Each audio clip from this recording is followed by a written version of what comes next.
देवा।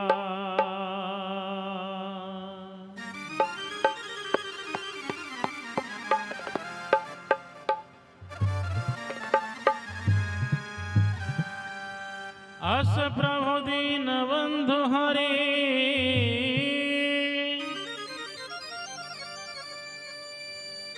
कारण रहित दयाल,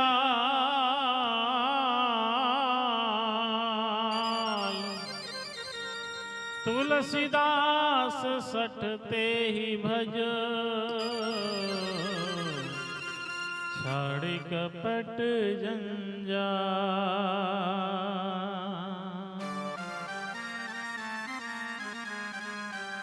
बाबा तुलसी कहते हैं, अरे मूर्ख, जब प्रभु ऐसे हैं कि पापी से पापी का भी उद्धार कर देते हैं, अहिल्या जैसी नारी का उद्धार कर दिया प्रभु ने, तो प्यारे तेरा क्यों नहीं करेंगे? अरे तू उनको क्यों नहीं भजता है प्यारे? तू उनको भज, क्योंकि ये जिंदगी तो बेकार है, ये दुनिया असार है, जिंदगी बेकार है, ये दुनिया असार है। जिसने लिया राम नाम उसी का बेड़ा पार है। अब जानता तो सब ही है, मान तो कोई ना है।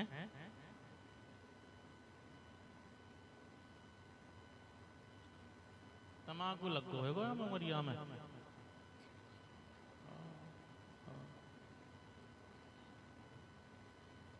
घिसते में।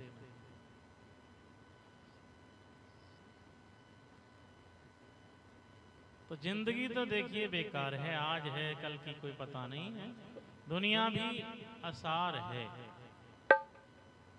कोई सार नहीं। लेकिन सबसे बड़ा सार क्या है? राम का नाम।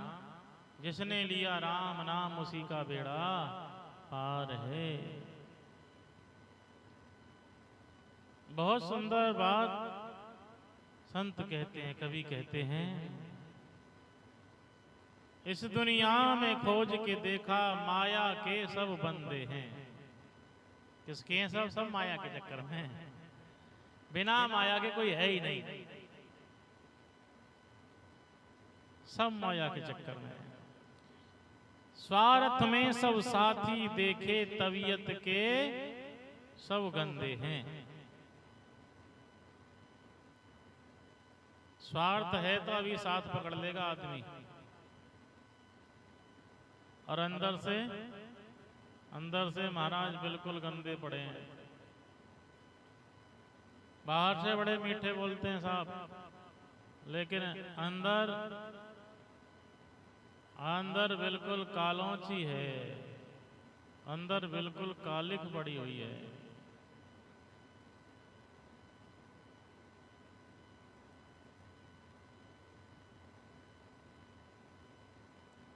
आइए प्रभु चर्चा की तरफ चलते हैं।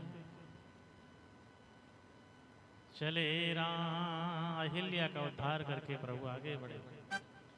चले राम लक्ष्मण मुनि संगा,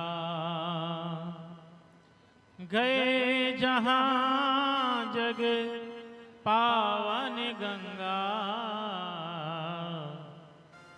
भगवान चले हैं तो चेहरे पर उदासी आ गई, चेहरा उदास हो गया प्रभु का।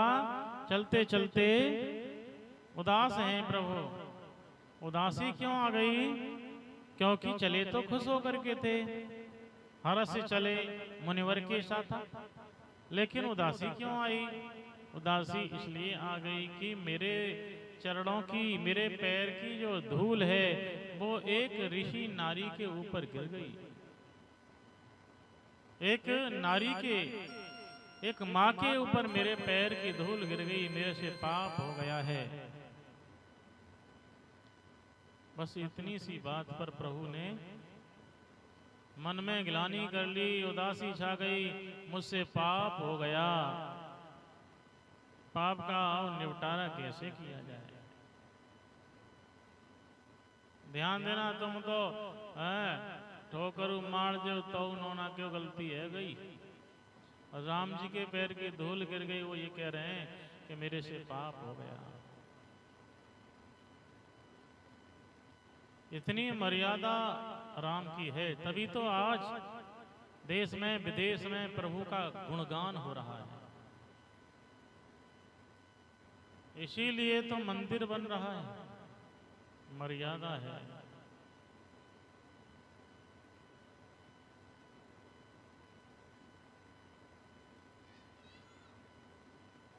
पाप का निपटारा करने के लिए, पाप से मुक्ति पाने के लिए प्रभु गंगा जी की तरफ बढ़े हैं। गंगा जी पहुंचे, गए जहां जग पावन गंगा। गंगा जी में पहुंचे हैं महाराज, स्नान किया। स्नान करने के बाद में दान दिया, यानी कि तीर्थ स्थान पर जाएं तो वहां दान भी देना चाहिए। क्या करना चाहिए? दान भी करना चाहिए। इसीलिए दान करते हैं। गंगा जी नहाने जाएं, किसी मंदिर पे जाएं तो दान करते हैं। दान करना चाहिए जरूर। हाँ, ये नहीं सोचना चाहिए अरे इनको तो धंधो आगे तो यहाँ बैठे ही रहता है, ऐसे नहीं, ये गलत है। धंधा किसका नहीं है? धंधा सबका है। धरती पे जो भी जीव आया है, जो भी प्राणी आया है, पेट भरने के लिए सबको धंधा करना पड़ता है। कोई कैसे ही खाता है, कोई कैसे ही खाता है, लेकिन खाते सब हैं, पेट सब भरते हैं महाराज। हैं? वोल्टेज हाई है जाएंगे, अब बाजा बढ़िया बजेगो। पंडित जी ने बूटी गवाए दी। हाँ, पंडित जी मंत्र बहुत बढ़िया पढ़ते हैं, जब बूटी खा लिया तो कहाँ तो।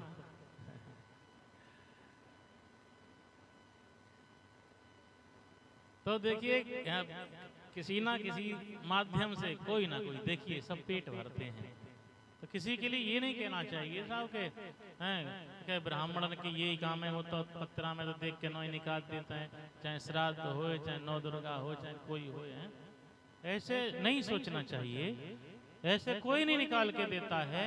सब जो विधि, जो नीति में है, उसी के अनुसार पंचांग से बना करके देते हैं। अपनी तरफ से कोई भी ब्राह्मण बना के नहीं देता। वो तो गलत सोचते हैं हम लोग के साथ, ये इनको तो धंधो है तो नहीं बनाई देंगे, ऐसे ना बनाते, है ना। पत्रा हम भी बनाते हैं, ब्याह हम भी छांटते हैं, लेकिन ऐसे नहीं छटते हैं। जब होगा उसमें लिखा होगा तभी छटेगा, तभी बनेगा, उससे पहले नहीं बनेगा महाराज। मूल होंगे तभी बताएंगे, वैसे नहीं बताते। अब एक जने ने मुझसे पूछा कि जी वो बालक पैदा हुआ है, देखियो का लोग मूल बता रहे हैं। मेरे पास पत्र नहीं, मैं पंडित जी को फोन करो, ये बोले कि मूल है। अब मैंने मोबाइल में देखो बाबू में मूल ही आ रहे, मैंने पत्रा में जरूर देखना चाहिए। मोबाइल को कोई भरोसा ना है, क्योंकि ये तो आदमी तो लिख के डाल रहे हैं वहाँ में। तो इसलिए इन्होंने भी कहा कि मूल हैं, थोड़े से हैं आंशिक, पूरे नहीं है। तो कोई भी कार्य करते हैं ब्राह्मण लोग, संत लोग, तो पहले पूरी उसकी वो करते हैं। क्या करते हैं? जांच पड़ताल करते हैं। देखो ऐसे करके जाते हैं पंडित जी, महाराज हमारे नौ दिखा के देते तुम। हाँ, नौ करके डांट देते तुम, तुम भी पंडित जी डरता, ऐसे कर देते।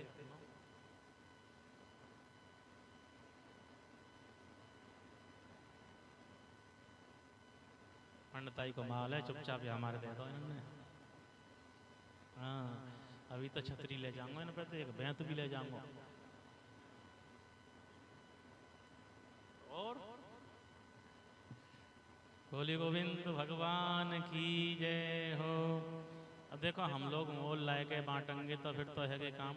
अब जो जनता से आता वही ये बांट देता है। हम लोग भी बहुत हम पे आता, हम कभी बेचते नहीं है, हम भी कोई चीज नहीं बेचते, सब ऐसे ही बांट देते हैं जरूरतमंदों के लिए।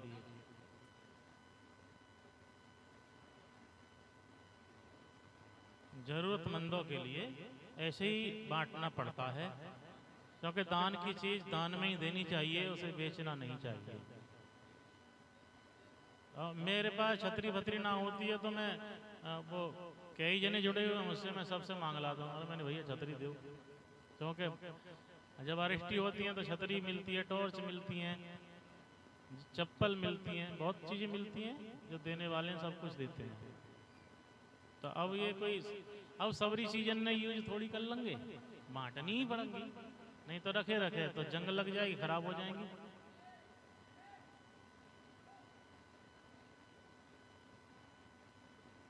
बोलिए गोविंद भगवान की जय हो।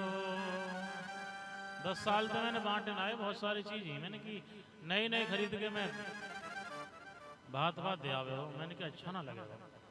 और अब के मैंने सबरो बक्सा जो है 2 बक्स जो संदूक बेड बनवा रखे लोहे के, हमने बहुत ऊंचे ऊंचे 5-5 फुटा, वहीं भर देते सब माल। अब वो हमने देखो अब के तो हमें कुछ बर्तन में जंग लग गए, मैंने इन्हें बांट दो,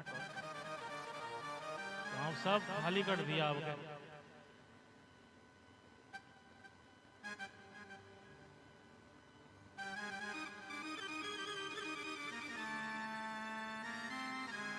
क्योंकि जब समाज में बांटने जाते हैं तो वहाँ बहुत लोग होते हैं, और किसी पे कोई पहुंचेगा, किसी पे किसी डिजाइन का पहुंच गया, तो वो सब आदमियों कहता है कि महाराज जी तुम तो वही ले आए दान को।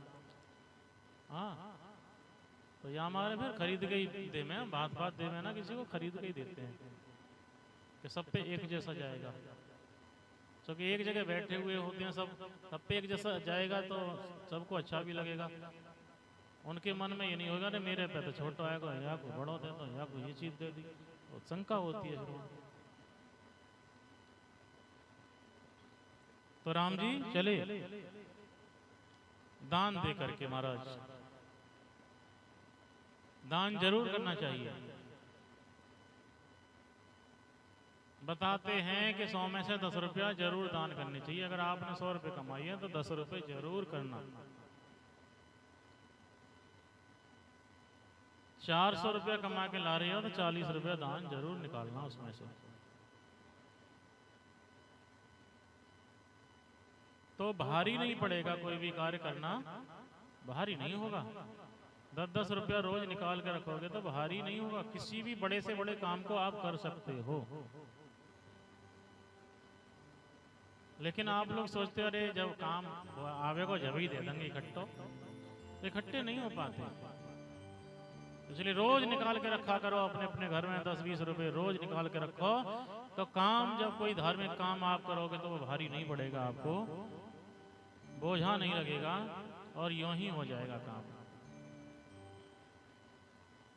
तो गुरुदेव ने जो है अनेकों कथाएं सुनाई, गंगा जी कथा सुनाई और फिर आगे बढ़े। अब बाबा तुलसी ने चौपाई में लिखा कि अब प्रभु के चेहरे पर मुस्कान आ गई। क्या आ गई? अब मुस्कान आ गई। अब चौपाई में लिख दिया, हर से चले मुनि वृंद सहाया।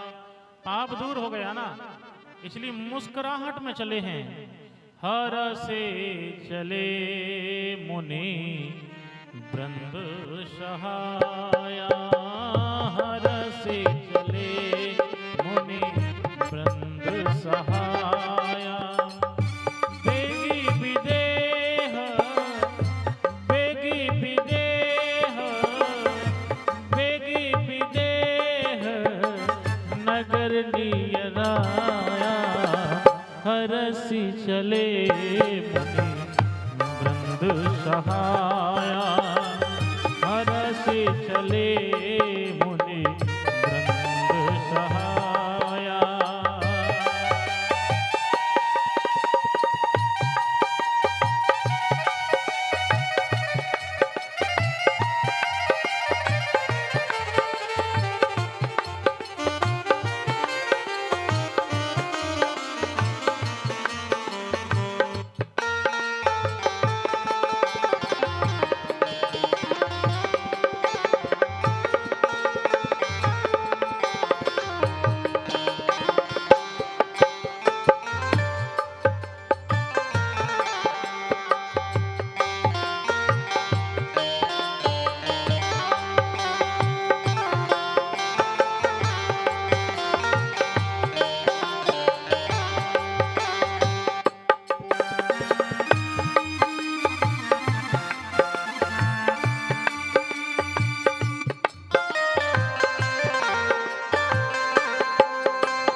मुनि ज्ञानी।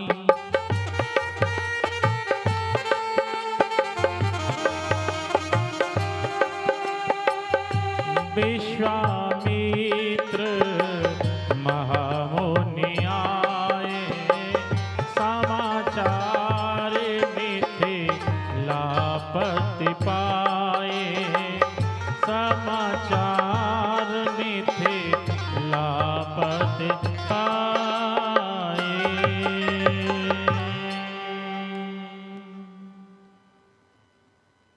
हर्ष से चले, प्रसन्न होकर के चले हैं और सामने विदेह नगर दिखाई दे गया है।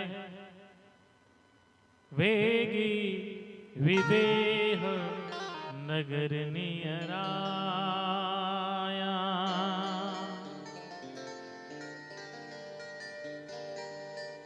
विश्वामित्र महामुनि आए, समाचार मिथिलापति पाए।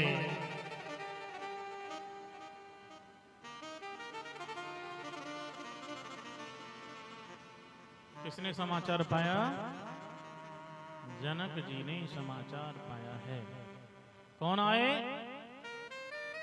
विश्वामित्र जी पधारे हैं। क्या समाचार मिला कि विश्वामित्र जी पधारे हैं? पुर नर नारी सुभग सुचि संता, धर्मशील ज्ञानी गुणवंता। जैसा राजा है वैसी ही प्रजा है। राजा ज्ञानी है, धर्मशील है, प्रजा भी वैसी ही है।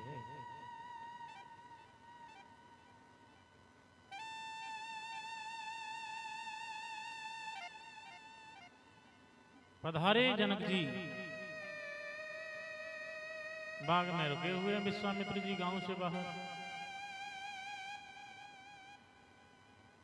दंडवत प्रणाम किया है विश्वामित्र जी के लिए, और दंडवत प्रणाम करने के बाद कुशल क्षेम पूछी। सामने दिखाई दे गए राम और लक्ष्मण। राम लक्ष्मण की सूचना नहीं मिली थी, वो तो बाग में दिखाई दिए हैं। और जैसी बाग में दिखाई दिए राम लखन, तो विश्वामित्र जी पूछ बैठे, महाराज ये बालक कौन है?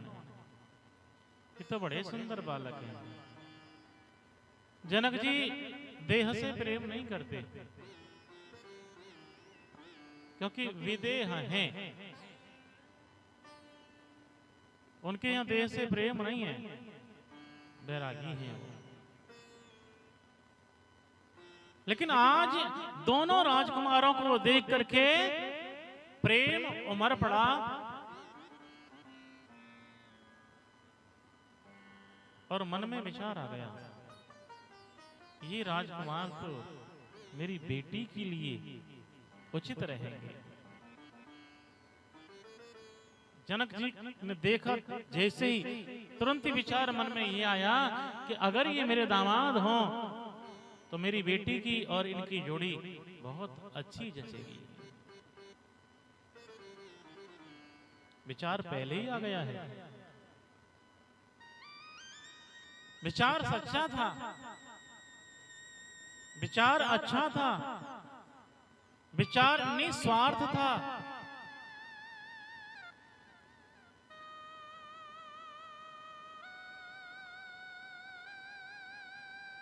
इसलिए वो विचार पूरा हुआ।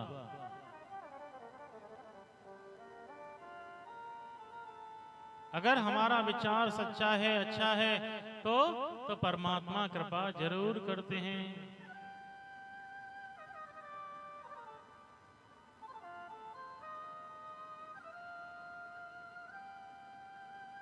गुरुदेव ने बताया, राजन ये अवधेश नरेश दशरथ जी के पुत्र हैं।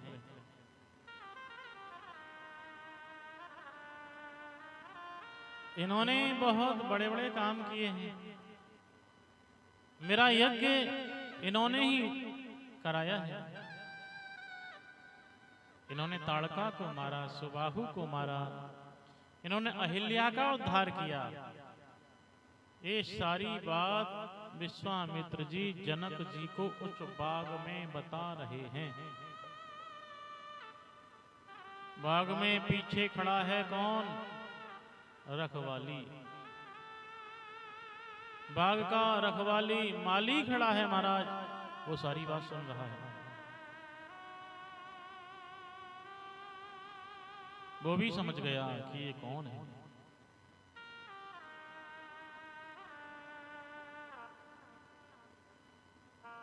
राम जी को, लखन जी को, गुरुदेव विश्वामित्र जी को जनक जी महलों में लेकर के आए और बहुत सुंदर जगह पर तीनों को ठहराया।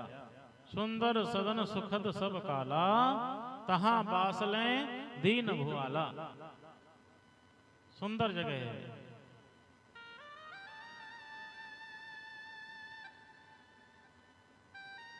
वैसे भी हमारे यहाँ कोई अतिथि आए, रिश्तेदार आए, तो उसके लिए हम सुंदर जगह ही देते हैं। कोई कष्ट ना हो उसके लिए, कोई परेशानी ना आए उसे, हमारी जाकर के बुराई ना करे। ऐसी जगह पर हम अपने अतिथि को, रिश्तेदार को ठहराते हैं।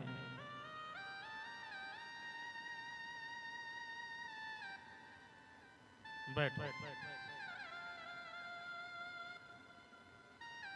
आ जाओ बच्चे, आ जाओ, आ जाओ।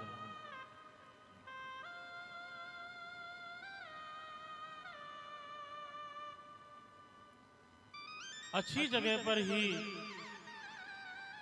हम अपने इष्ट देव को ठहराते हैं। बहुत सुंदर कमरा है जहां पर सर्दियों में ठंड नहीं लगती, गर्मियों में गर्मी नहीं लगती।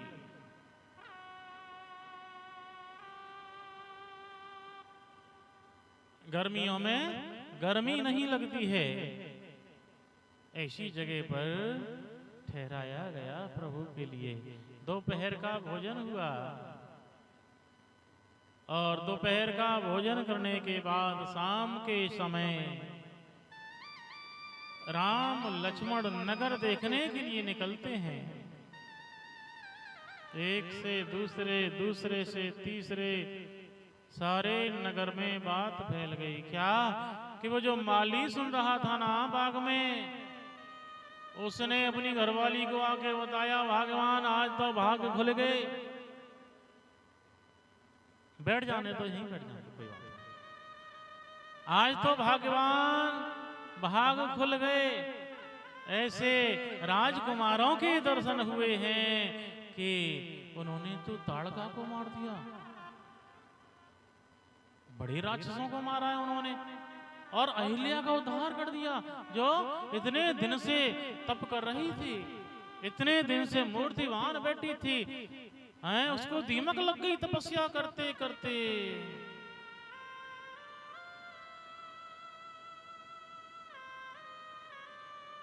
बॉबियां बन गई।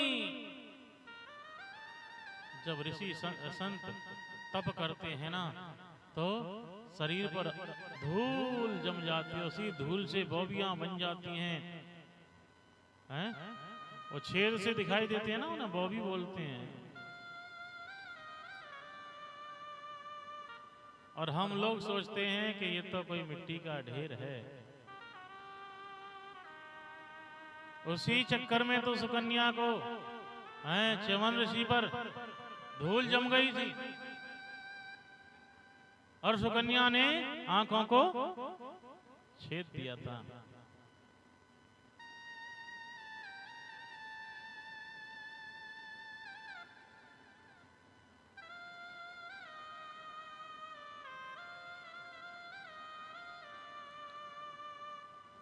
सखियां,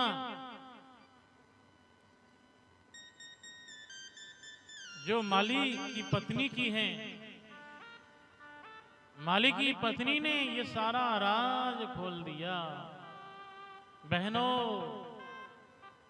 नगर में दो राजकुमार आए हैं और शाम के समय तो राम लखन नगर देखने के लिए निकले ही थे। अब तो सारे नगर में चर्चा हो गई, सब अपना अपना काम छोड़ करके दौड़ने लगे। किसके लिए? राम दर्शन के लिए। धाये धाम काम सब त्यागी, मनहु रंक निधि लूटन लागी। सब अपना अपना काम छोड़ करके दौड़ने लगे। राम का दर्शन 3 प्रकार के दर्शनार्थी कर रहे हैं। माताएं अटारी पर चढ़ गई, पुरुष नीचे खड़े होकर के दर्शन कर रहे हैं। माताएं भक्ति का रूप है, पुरुष ज्ञान का रूप है। बालक प्रभु के साथ साथ चल रहे हैं।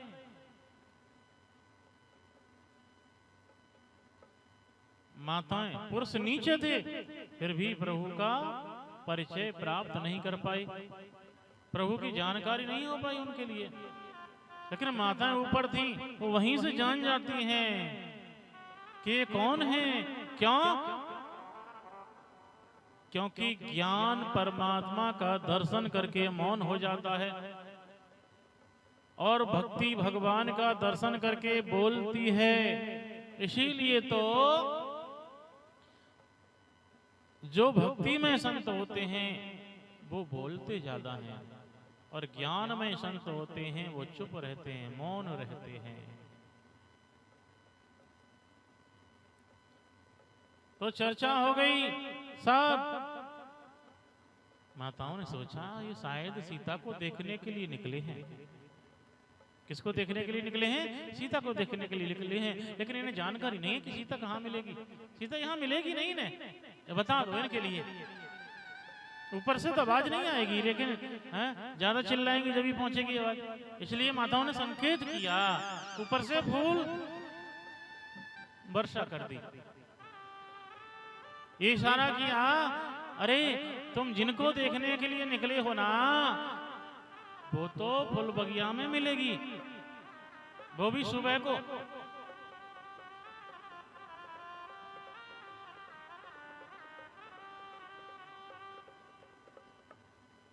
तो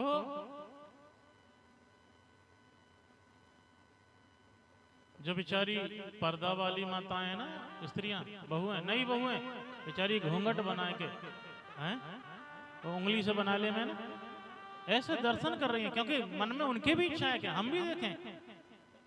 कौन नहीं देखना चाहेगा? ऐसी मूर्ति अगर आए तो हर व्यक्ति का, हर माता का, हर बहन का, हर बेटी का मन लालायित होता है कि हम भी दर्शन करेंगे।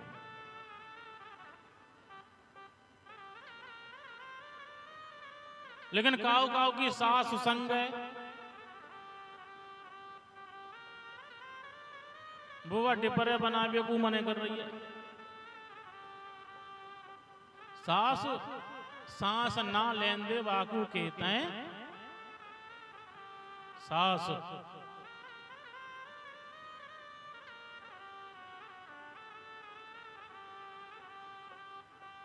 और जो सांस ले लेंदे तो वो तो मां बन जाते। इसलिए भैया सांस मत बनो, मां बनियो है ना। जा जा के घर में बहू आ गई है तो अम्मा बन जाइयो, सांस की बीमारी मत बनियो, दम ही ना लेन दे।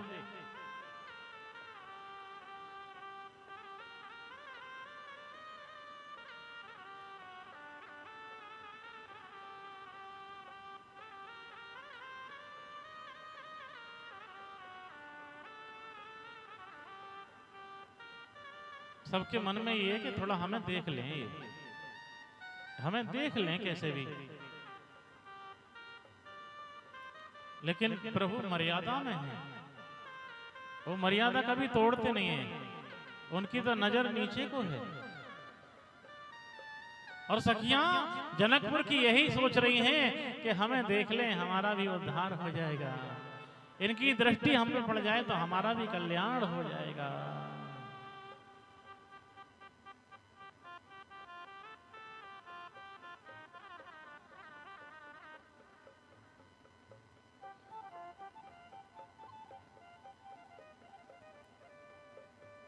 लेकिन प्रभु मर्यादा में नहीं देख रहे हैं। सखियां कहती हैं ये तो ऐसा लगता है घमंडी दिखे, इन्हें घमंड है। किसका? रूप का। रूप का घमंड है इनके लिए, इसीलिए तो हमें नहीं देख रहे हैं। सोने को गुमान गयो बहन, सोने को गुमान गयो, गोरे को भी लोक सखी। आपस में माताएं कह रही हैं सोना भी फीका पड़ रहा है इस गोरे को देख करके, यानी कि लखन को देख करके सोना भी फीका पड़ जाता है। सोने को गुमान गयो, गोरे को भी लोक सखी, सांवरे को देख नील कमल लजाए हैं। ये आगे जो चल रहे हैं सामने वाले, इनको देख करके तो नीले कमल भी लज्जित हो रहे हैं। नीले कमल की सुंदरता भी फीकी है। देखिए नीला कमल बहुत सुंदर होता है, गुलाबी कमल तो होता ही होता है महाराज, लेकिन नीला और ज्यादा सुंदर होता है।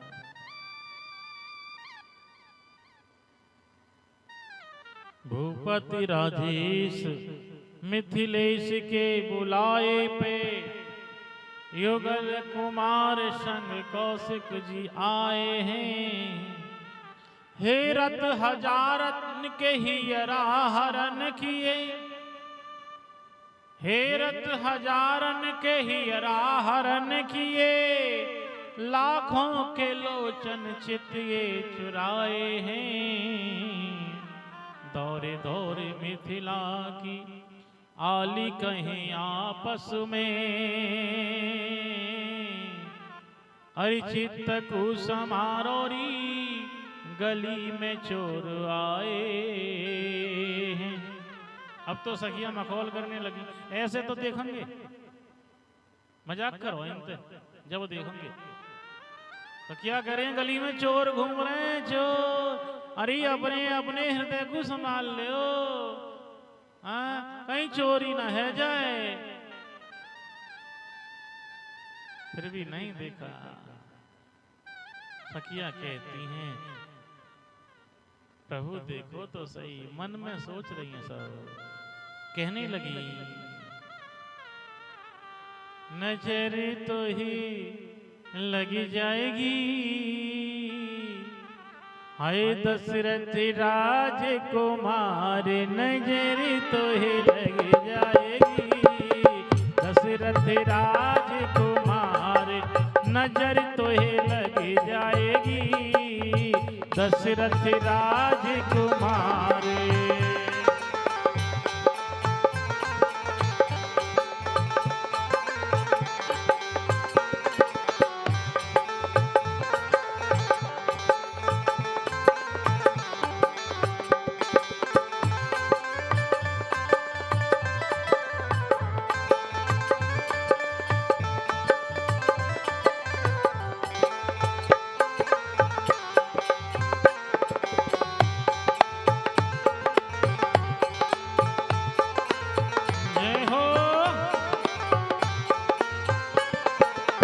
किरीट मुकुट सुंदर सिर सोहे,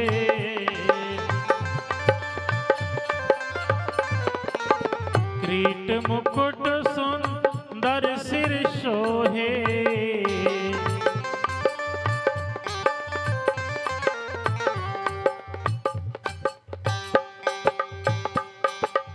श्रवण कुंडल मुनि मन मोहे,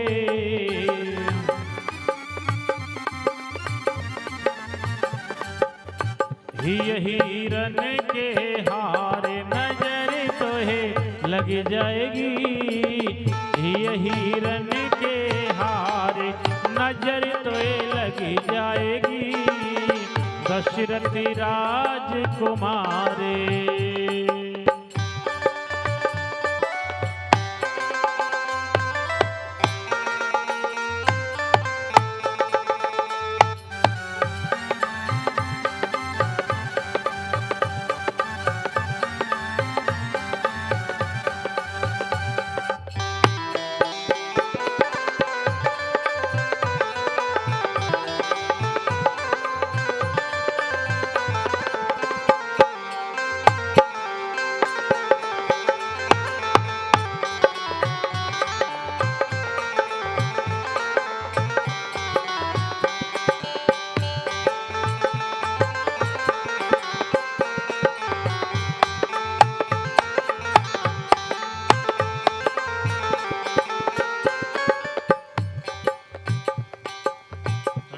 लखन मुनि के संग आए,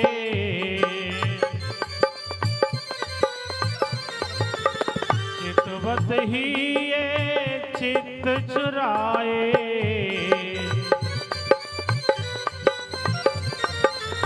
चितवत ही ये चित चुराए।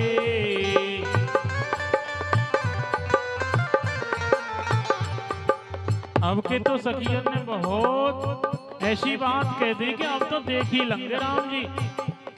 अरे चोरन के सरदार, ये तो चोरन के हैं सरदार, नजर तो है लग जाएगी दशरथ राजकुमार, नजर तो है लग जाएगी।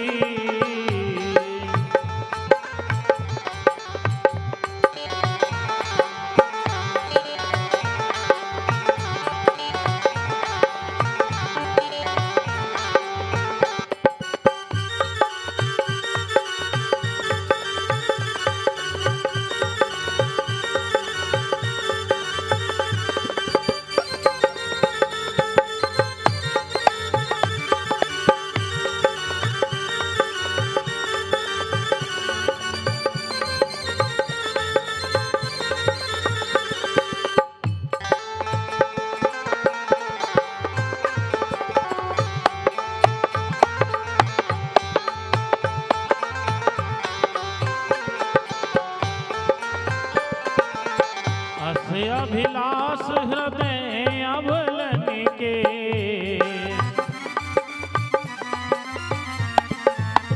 अस्य अभिलाष हृदय अबलन के,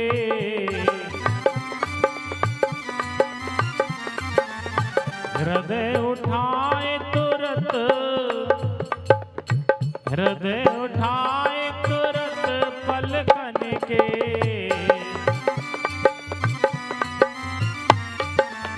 कर लो बंद की वार, नजर तो है लग जाएगी दशरथ राजकुमार, नजर तो है लग जाएगी दशरथ राजकुमार।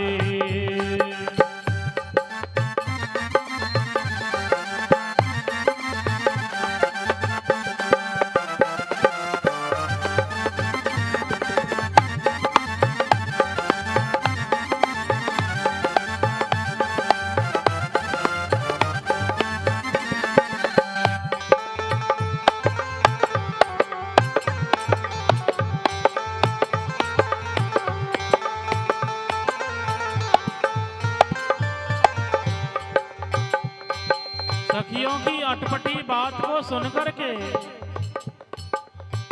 सखियां अटपटी बात कर रही है ना कि इनको हृदय में धारण करो आंखों के रास्ते से, और फिर आंखों के किवाड़ों को बंद कर लो, पलकों को बंद कर लो। तो प्रभु मुस्कुरा गए। सुन सखियन मुख अटपटी बानी,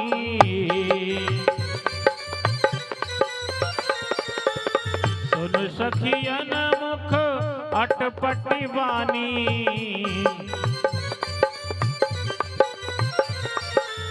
बिहसे धनो बिहसे फिर धनो सायक पानी,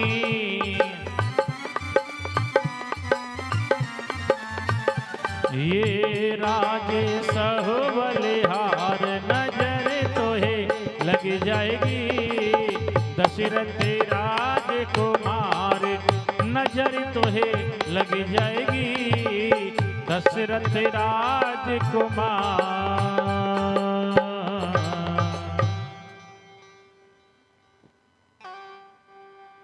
प्रभु थोड़े से मुस्कुराए हैं।